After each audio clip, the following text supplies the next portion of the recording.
playground is a place for kids beginning to grow. But now that same place is where the kids forbidden to go. 200 years and now it's all beginning to show. All they want is profit, and in return they're giving them hope. That's more medication for other medication. The cycle was designed to keep them all from elevating. The families cry, but it seems like the words ain't penetrating. The body count is rising, climbing, accelerating. With no signs of slowing down, they ended up with nothing. Sleeping bags on the ground. And right now, they probably rolling up their sleeves. Some say it was a choice. Others say it's a disease. Please, ain't no way you could convince me. It's the same choice that's been made since the days of the Quincey. The same choice that's been made since the days of the Quincey. Nobody showed them to do it, so nobody shows them pity. But we can't judge if we ain't been in that position. Addiction to opium was never really the decision. Equivalent to being stuck up in the prison with no escape. Maybe we just need to see their vision. Let us listen and see where they coming from. Let us listen and see where they coming from. We can't get them help until we can see what they running from. Because nowadays they treat the pain and not the source. They coming back to the flame that gave them pain once before. Feeling like they're going to lose it. They feeling like they're going to lose it. They want to become clean but afraid to go through it. Proposing a safe site, some people think it's stupid because we want them to quit, not enable them to do it. So here's a message for the public. Don't stand under the side and watch your loved ones plummet. And I'm just keeping it 100. I ain't got the answers, but I think it's time that we discuss it.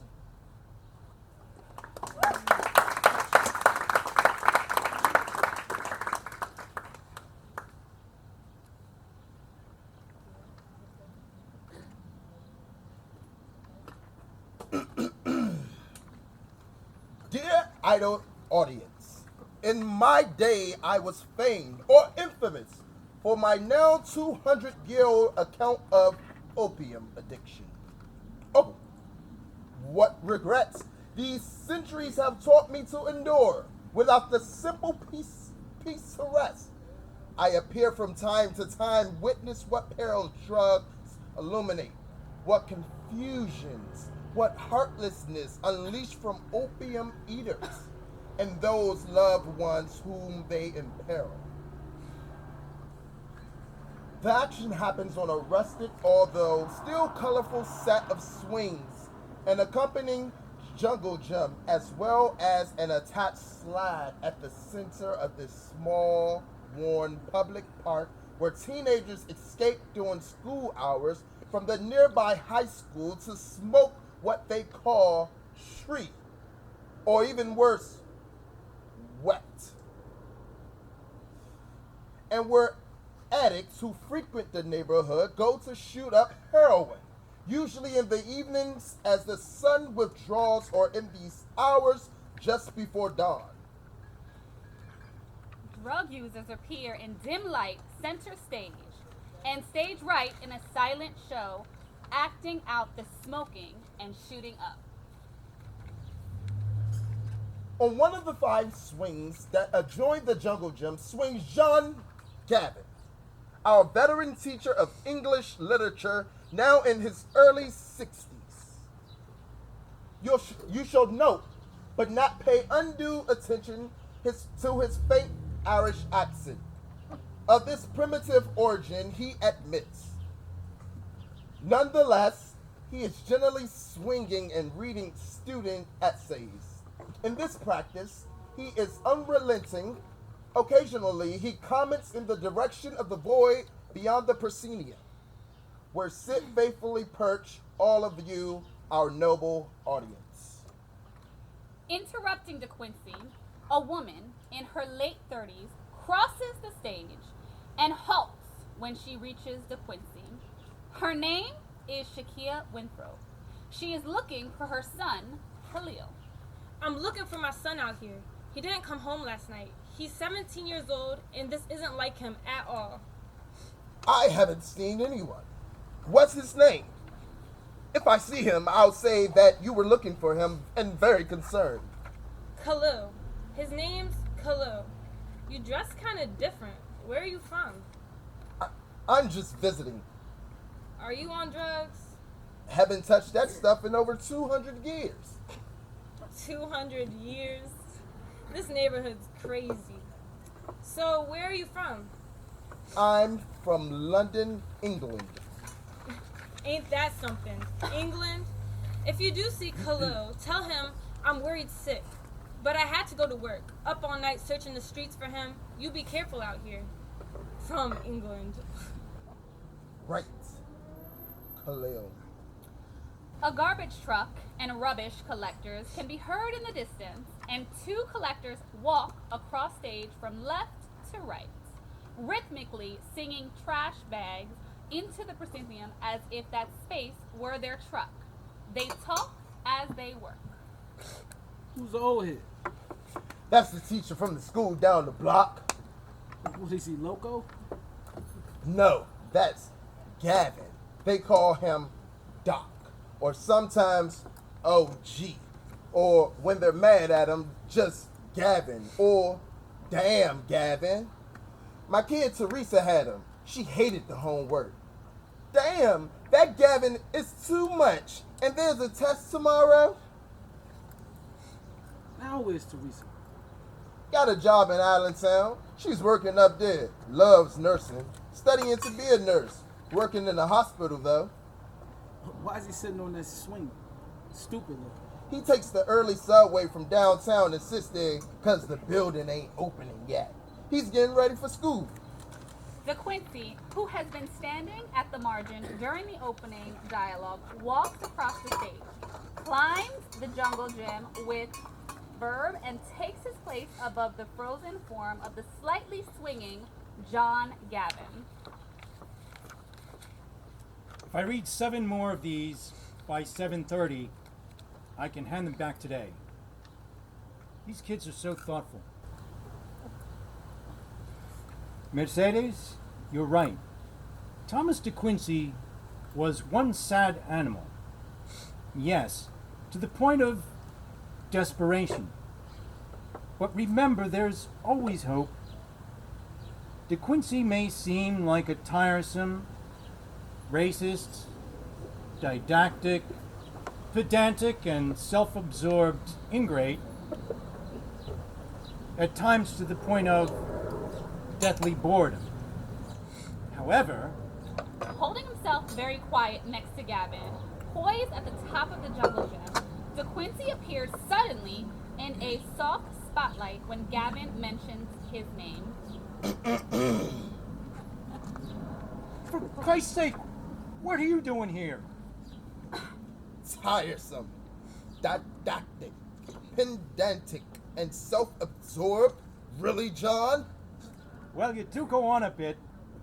Like every year about this time, I've assigned them to read your confessions, De Quincey. What we learn, more than anything, is to think back on what we've done, or what we've failed to do, and you can still teach us that. But then, ingrate? That's not fair. Well, you're privileged, self-important, though, and you certainly never considered the people around you. Wherever your disconsolate soul has been these past couple of centuries, your gaping flaws have to have been pointed out to you. Trying to turn his head upside down so as to meet De Quincey's gaze. That would be the job of the saints and angels of heaven, whom unfortunately you will never have an opportunity to meet, and moreover, to whom I'm sure you have already proven yourself to be the most insufferable of all moralizing hypocrites. Oh, and the young Americans whom you teach must find you excessive, redundant, and morose. Slides down the slide while saying this and climbs literally back up to his original spot at the top. I have papers to grade. What do you want? You never seem quite comfortable being yourself. Let's peel away some of that gentility. Very well. I am here for a reason. You usually have something to tell me. Get on with it.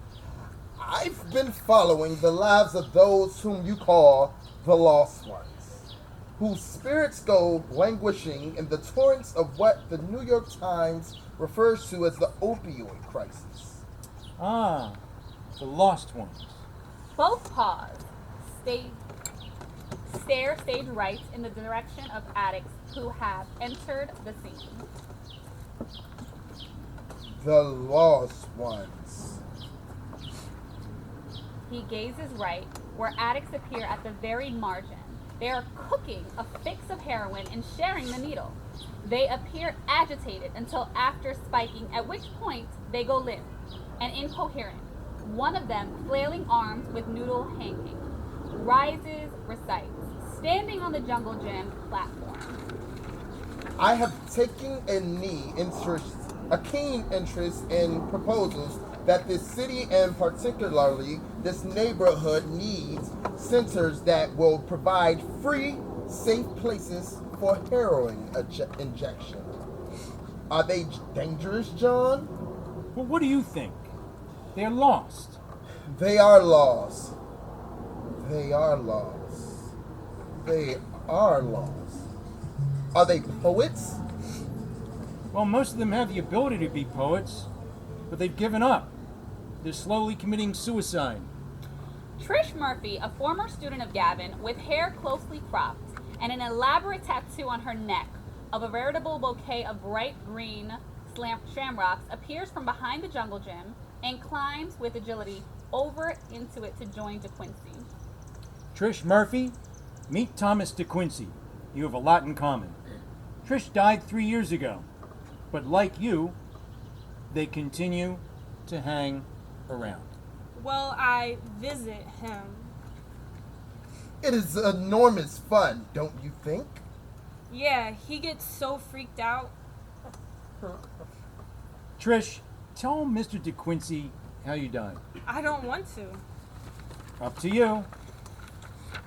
Honorably, I'm sure, Trish. Newsflash, Gab, I was just wondering, invisible around the principal's office, and Invisible wandering, yet another of your many talents. school's gonna open late because there's a fire in that abandoned factory on Emerald Street. And there's so much poison in the air that the superintendent must have seen the John on TV and had some wonk call our principal to tell him to delay opening. You love that, right, Gavan? You'll be stuck on the swing all morning.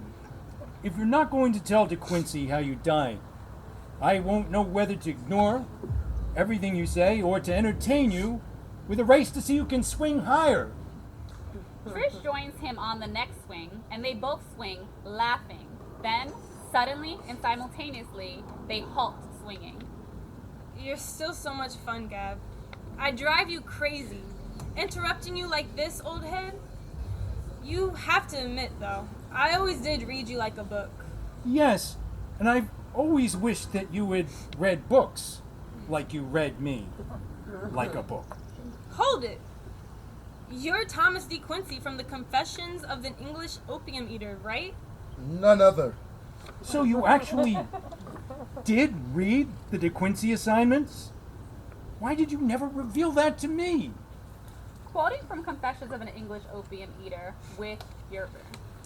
I seemed every night to descend, not metaphorically, but literally to descend into chasms and sunless abysses, depth beyond depth, from which it seemed hopeless that I could never reascend.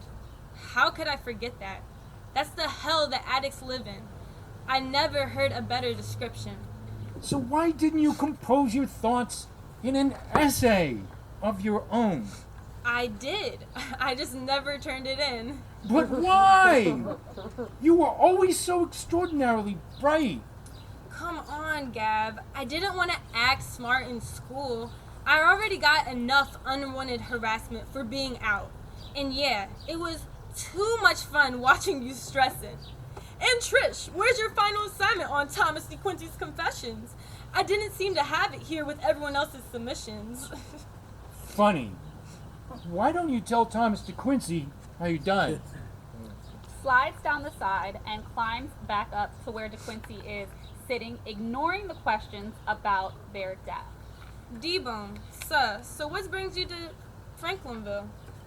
Tell him how you've been reading the New York Times and... I want to know about the proposed neighborhood centers that will allow the city to establish free, safe spaces for addicts to inject themselves. I don't get it. What's he talking about? Well, in your absence, we have elected a new mayor and ward leaders, and a number of city councilors, and they have been talking about establishing safe places for heroin addicts to go shoot up instead of using the playground here, or the school parking lot, and other spots around the barrio. Has been shaking their head the whole time Gavan speaks. That's the stupidest thing I've ever heard. Both Gavan and Quincey slowly move closer to Trish as they elaborate their murmuring. But wouldn't that be more humane? The spaces will be free of dealers and pimps and police. And healthier. The needles will be clean. And I was reading that a nurse or a doctor would be there to save the person in the event of an overdose. Jesus, fall back, y'all. Don't gang up on me, you two. All right, Trish. Why don't you tell Thomas Quincey how you died? Again, ignoring the question about their death. It's stupid because addicts don't deserve anybody spending money on them. Especially this broke down city. Addicts don't deserve that. They made their decision. Forget them. But addiction is an illness, Trish. Surely people who are ill deserve care and assistance. I am so tired of people talking about caring and compassion. Pauses, reflects. But when it comes to actually helping people, where are those people who wanted to be kind? There's no one to be found. You may be right, Trish. They're liars. They're all poisonous bunchback toads as far as I can tell. When did I last hear anyone called that? Poisonous bunchback toads. Shakespeare's Richard the Third. Shakesbones has the best insults. I don't even need the F word anymore. Tell Mr. Quincey how you died. Tell him about that night, Trish. Let's not get off track. Again, avoiding the question. All junkies do is leech off of people. And you want to give them clean needles and counselors and nurses? Where were the programs for me? You know I tried, Gab. I got clean. I did my time. And nobody gave two spits. Trish, can you tell me how you died? No, it hurts too much. You roam, Trish, but you suffer so. I guess so. When William Wordsworth's precious child, Catherine, passed from suffering to a more ethereal plane, I, being then living, slept nightly on her grave for a time of weeks on end, knowing, as I did, that if I accompanied her spirit, she would have peace from the coffin lid and banks of her lonely, disenchanting grave. Deeply moved by Quincey's account. D-Bone, you're for real? Like we say, you 100? Yes, Trish. We may now both be shades, but we are real. That would be. We are 100. I was drawn to opium as to the soaring heights of a luxurious delirium. So you got high a lot, right? Only to, by proportionate depression, afterwards fall always into a torpor so rife and scarden and debilitating that I would eat my own flesh to consume the infernal rat that I felt crawling through my being. Stuff tears you up, D-Bone. I am here to lend a thoughtful and consoling ear, Trish. Listen, D-Bone, I was about to turn my life around. I did a bid for 6 months in juvie for possession of drugs, for holding a gun, and for having big money on me. The cops call that the Holy Trilogy. Case was closed before I even saw the assistant to the assistant to the assistant DA, who sent me away. But Kelly always said I owed him the money, and that I was stupid for getting caught. Kelly is a monster worse than any nightmare that came to you in your opium aftermath, D-Bone. He sounds like an Irish swindler. Pointing to the shamrocks emblazoned on their neck. And you sound kinda racist, D. That's grimy, yo. Irish people just as good as you. Sorry. That's right. Like Gavan, you are sensitive on that point. Let's not go there, home team. The fact is, I did my time, I got back into school, old head Gavan was keeping me on point. Even back when I was alive, though, I was haunted. A frail attic ghost light floats from the corner where she has been shooting up. Trish stares at her, arms outstretched. You know who she is, D? That's my mom's. I was followed by apparitions of her even in life. By apparitions? Trish, why do you speak with such, I don't know, eloquence at times? Because at times I actually did my homework for AP English. And because calling her an apparition is my way of saying that she never stopped being beautiful to me. No matter what. She was waffle-like and elegant whenever I got a glimpse of someone I thought was her. Trish's mother moves to the front, center stage, addressing the void beyond the audience. Her voice is weak and cracked, her posture broken. The first night I used, I was free. For the first time in my life. Then that's all I wanted. Then I wanted again and again and again. I never give my whole life to nothing before. Even for 2 seconds, kissing the sky. I go anywhere. I do anything. I can't even hear that. They look away, holding ears, eyes closed. But she's paralyzed, my child. She sees her life, but she can do nothing.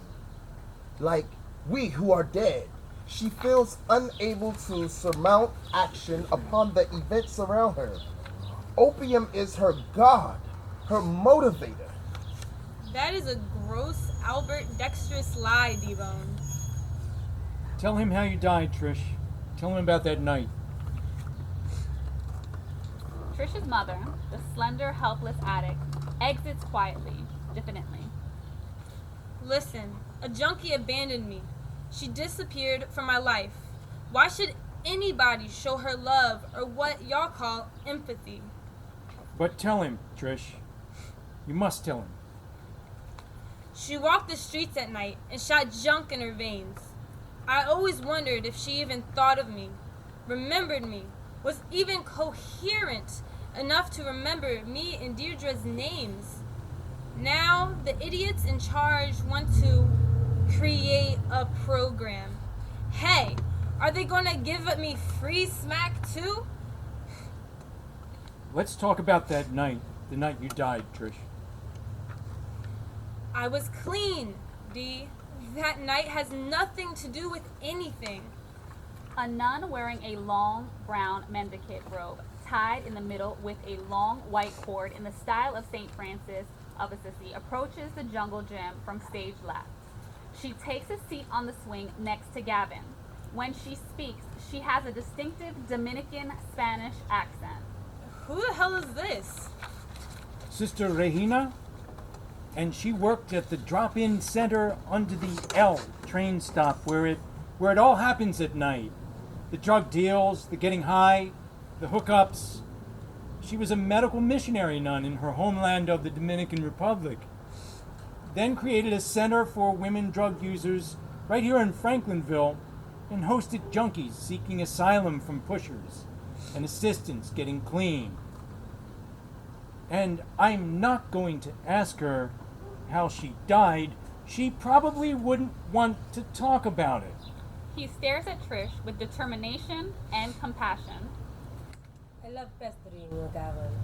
I show up in this house to ask them questions. We all know irritate them. When did you last attend mass? Did you still teach their hair? Why do you force people to read the authors of the 1800s? And what, pray tell, is wrong with reading 19th century authors? Inspects the Quincey quizzically, then gestures as if to say, never mind. Mi'iha. I tell you, your beloved mother came into the drop-in center once. She was so thin, so delicate, so pale, white, and sickly. She was nervous. She was frightened. When she saw that I was a nun, she asked me if I thought she could ever be forgiven. She said, "Sister, I have 2 kids. I left, Trish and Ridez, and I haven't seen them in years. Can I be forgiven?" And she cried. Oh, she cried and cried and cried. Holding in their rage, sarcastically imitating Sister Regina's compassionate tone. And you told her God forgives everybody, right? Yes. I'm actually glad I'm dead. How could you tell her that? I told her that her tears were proof of her love. Her walking into the rescue center was a sign that she wanted to change. No one chooses that life, mi querida. I got her tested for HIV. I got her shoes and a warm coat. I got her to a shower and a room to rest. And then what happened? I never saw her again. What did I tell you? She remembered our names? Repeated your names over and over, like a prayer. Can you tell Sister about that night that you died, Trish? I had been good for a long time. 2 years, maybe more. Then somebody on the block calls me. "Kelly is coming for you," and I laugh. She looks nervous as she remembers. Then people in the neighborhood sort of stop talking to me. I walk down the corner store and it gets quiet. Suddenly, people stop talking when I walk in. Sean passes me on the sidewalk Wednesday night and I say, "Ça, Shabam," like I always do, but he doesn't answer. My aunt says she ain't sure I could stay in the house no more and maybe I should get out of town soon. Probably by the end of the week, she says. She don't want no trouble. But what was the situation with Kelly? Like I told you before, D, Kelly supplied a drug corner where I was selling when I was in all that, and he still claimed I owed him money. To Kelly, it doesn't matter if I owe him money or not. It's example and the word on the street that I scoop him. That's even more important to him than paper. I know exactly the sort of fella. So, what happened? I needed money to get a train to get out of town, probably to go up north to a place called Easton, where my uncle works as a janitor. Now reenacting the scene as if reliving it. It's Friday, payday. I know I don't got much time. I figure I'll call Gavan and hit him up. If I tell him the situation, I figure he'll meet me somewhere and he'll give me some cash so I can get a train or a bus. I can't go home because they might be looking to do me at my aunt's house. So I went over to my girlfriend's Kathy's house and just kept leaving Gavan messages. "Gavan, man, I need to talk to you. I need help. I'm scared. Please, please, please, call me back." Where were you? And why didn't you return Trish's calls? I was sound asleep on my couch after a brutal day at school. When I woke up and returned Trish's call, it was too late. Finally, I was so hungry, I walked down to the Chinese shop on Kathy's block to get something to eat. While I'm in there, buying some rice, tasty cakes, and cigarettes, I see Emmett, poor boy, out on the sidewalk, walking up and down all bugging. That's Kelly's mans. I didn't even think. I just dropped everything and ran out, darting, zigzagging up the street, looking back just in time to see him, taking arm, firing, and hitting me square in the middle of the back. That was it. I didn't know exactly how bad it was, but Emmett, poor boy, don't like to run so. I knew he'd just walk up now, and while I'm waiting for him to finish the job, I'm just thinking about my mom's. Pleading to Sister Regina. Sister Regina, I just wanted to tell her, though. I just wanted to tell her that what had just happened to me and that I was hurt bad. I wanted her to know that I was just really trying to do better, and I wanted her to know, and I wondered, did she even remember me? Did she even know Deidre's and my name? How could I tell her, sister? How could I ask her? When Emmett reached me, he emptied the clip in my head. That's what happened that night, Gav. I'm sorry I never told you. Thanks for trying to help. That's my confession, Quincey. Pausing, all remain frozen, forming a tableau on stage. James Winthrop, Kahlil's father, enters the stage from the left. He speaks with a distinctively Jamaican accent and is dressed in a mechanic's uniform. He halts when he sees Gavan. Mr. Gavan, how are you keeping? You're Kahlil's father. I'm good. How are you? How is Kahlil? As of yesterday, you know, he's missed more than a week of school. My wife has been up all searching for him all night, and I just arrived from the night shift to learn that there's still no sign of him. I don't know what on God's good earth he's been doing to miss school and not to come home last night. He's such a bright young man. Well, take care of yourself, Gavan. I hope you can get home and get a bit of rest. Yeah, me too.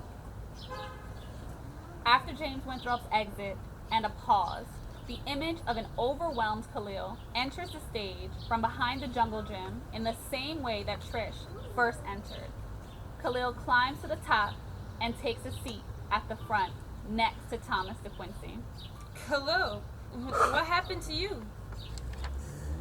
I don't want to say. He bends over in pain, holding his side. End of play.